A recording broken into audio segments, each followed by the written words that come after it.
Un soldat lui perça le côté et il en sortit du sang et de l'eau. Chers amis, aujourd'hui, 11e dimanche du temps ordinaire, dans plusieurs parties du monde, l'Église célèbre la solennité du Sacré-Cœur. Solennité qu'ailleurs nous avons célébrée le vendredi passé. Nous célébrons le cœur de notre Seigneur qui nous a dit « Je suis doux et humble de cœur ». Et aujourd'hui, en contemplant le Sacré-Cœur de Jésus, j'ai été touché par l'humilité qu'il inspire. Voilà pourquoi j'ai choisi de vous partager aujourd'hui sur l'humilité. L'humilité, voilà ce qu'il me faut cultiver pour que mon cœur soit semblable au Sacré-Cœur de Jésus. L'humilité est ce qui réduit mon cœur à la taille d'un enfant, de sorte que je sois à même d'entrer et de m'ouvrir au mystère de Dieu. Mais c'est quoi l'humilité? Ce mot vient du latin « humus », c'est-à-dire ce sol riche en substances végétales en décomposition et qui est particulièrement adapté pour accueillir et faire germer la graine.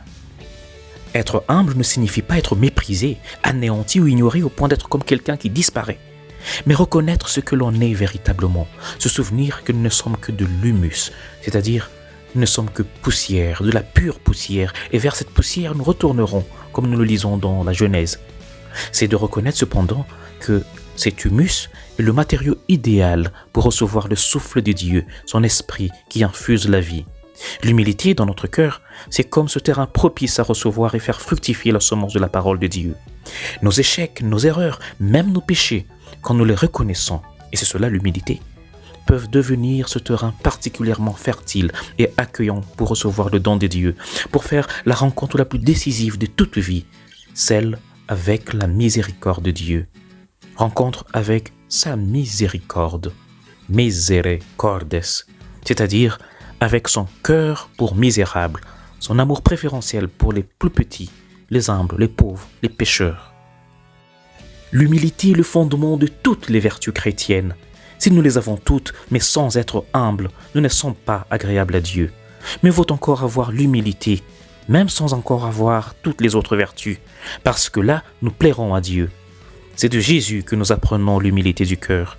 Dans l'Évangile, Jésus nous dit « Apprenez de moi, car je suis doux et humble de cœur. » Les petits, les pauvres, comme les enfants, savent pénétrer les mystères du royaume. Leur humilité attire la miséricorde et l'amour préférentiel de Dieu.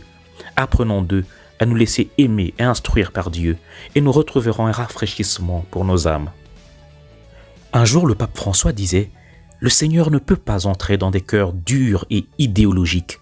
Le Seigneur entre dans des cœurs semblables aux siens, c'est-à-dire des cœurs ouverts et compatissants, des cœurs doux et humbles. » Alors prions avec Marie, la Vierge au cœur immaculé, l'humble servante du Seigneur, et ensemble disons « Sacré-Cœur de Jésus, rends mon cœur semblable à toi.